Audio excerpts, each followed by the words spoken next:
Չալաբյանը այսօր պետք է այստեղ լիներ մեզ հետ միասին ձայնը բարձրացնելու, բողոքի ձայնը բարձրացնելու,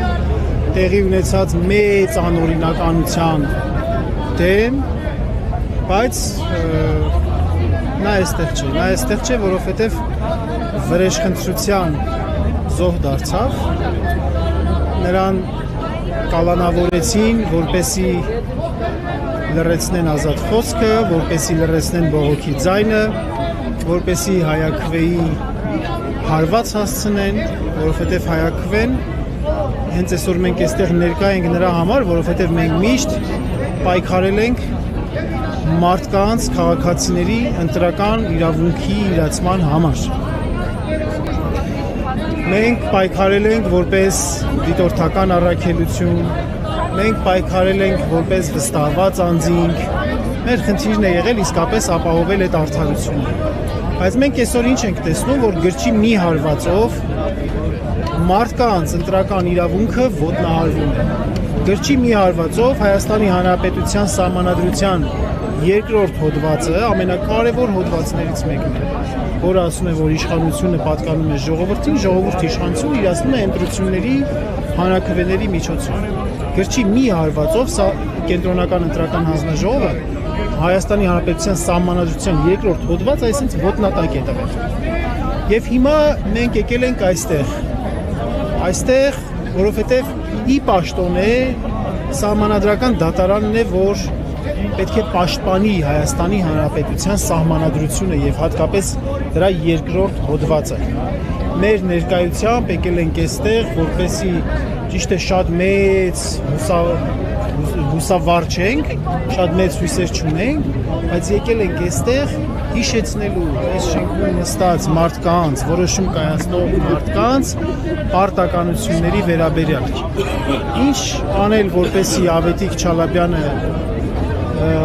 դուրս գա,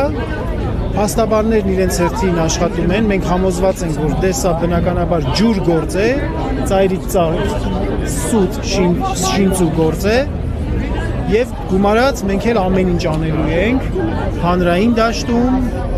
ամեն ինչ անելու ենք մեր ձայնը հնչեցնելու ենք թե Երևանում, թե մարզերում, թե դրսի մայրաքաղաքներում, նպաստելով Ավետիք Չալաբյանի ազատ արձակմանը։ Ինչ է կարծում այս բանակայում, երբ կրկին իշխանությունը այս տեմպերով քաղաքավարների վերացնում է եւ պայքարում է հնարավոր չէ հասնել նրան, որ այսպես իշխանապողության, որը այդպես մշտապես խոսում։ Իշխանապողությունը լինելու է անկախ ամեն ինչից, իշխանապողությունը անհրաժեշտություն է, ժողովուրդը ուզում է, որ լինի իշխանապողություն։ Խաղբանտարկյալները հասկանալի է, որ արվում է նաև վախի մթնոլորտ հաստատելու համար, բայց ինչպես տեսնում եք այստեղ, տեսնում եք ինչքան շատ մարդիկ կան հավաքված, ովքեր որ հաղթահարում են այդ վախը։ Ավետիքին են կալանավորել, մենք ենք գալիս, մեզ կկալանավորեն, ուրիշները կգան։ Մեզ պայքարը չի կարող բռնությամբ խորտակվել, այս պայքարը չի կարող բռնությամբ լռեցվել։ Չես կարող պատնեշի առաջը անընդհատ քար դնելով փակես։ Ջուրը ի վերջո գալու է, լցվելու է եւ քանդելու է ամբարտակը։ Եվ մի հարցեր, քանի որ պարոն Սողոմոնյան մշտապես նշում է, որ պայքարի լավագույն միջոցներից մեկը հենց փողոցն է եւ փողոցային պայքարը հնարավոր է հաջողության հասնել, սակայն առաջին դեպքը չէ փողոցային պայքարի ականատեսը սրբազան շարժումը, դիմադրության շարժումը, սակայն այդ պայքարի ընթացքում են այսպես ասած իշխանապողությունը չեղավ, այս մասով ինչ կասեք, այսինքն ինչպես պետք է ի վերջո հասնել։ Այնքան պետք է պայքարենք փողոցում, այնքան պետք է պայքարենք ընտրություններով, այնքան պետք է պայքարենք իմպիչմենտով, այնքան պետք է պայքարենք սահմանադրական բոլոր ձևերով,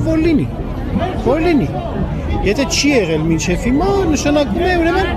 պայմաններ են եղել, որ չի եղել, կամ պայմաններ չեն եղել, որ լինի։ Նշանակում է դրանք պետք է ավելի լավ հասկանալ, նշանակում է պետք է դրանց ուղղությամբ ավելի նպատակասլաց գործունեություն ծավալել, նշանակում է պետք է միասնականության պլատֆորմ ձևավորել, նշանակում է պետք է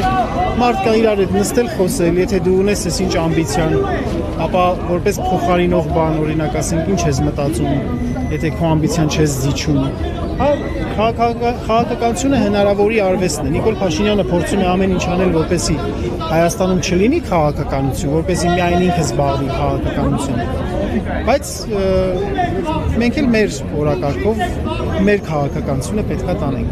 Սա մի հարց է իրականում առաջացավ, դա ավելի շատ այս վերջին շրջանում տեղի ունեցող իրադարձություններին է վերաբերում։ Որ իրադարձություններին։ Վերջին իրադարձություններին, քանի որ ներկայիս իշխանությանը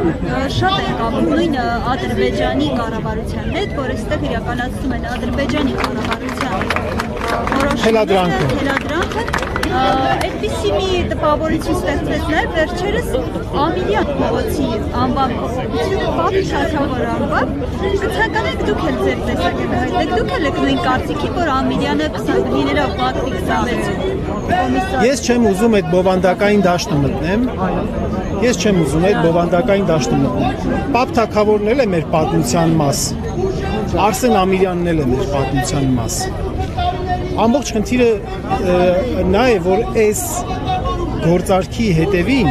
շատ կեղտոտ նպատակներ կան։ Որպես այդպիսին Պապ Թագավորի դերը մեր պատմության մեջ, մեր պատմաբանները տվել են գնահատականներ։ Պապ Թագավորը մեր սիրված թագավորներից մեկն է, կարևոր գործունեություն է իրականացրել։ Հիմա, քանի որ ամբողջ խնդիրը նրանում է, որ Նիկոլ Փաշինյանը իրեն է վերագրում Պապ Թագավորի հատկանիշներ, հատկապես եկեղեցու հետ ունեցած պայքարի ընթացքում,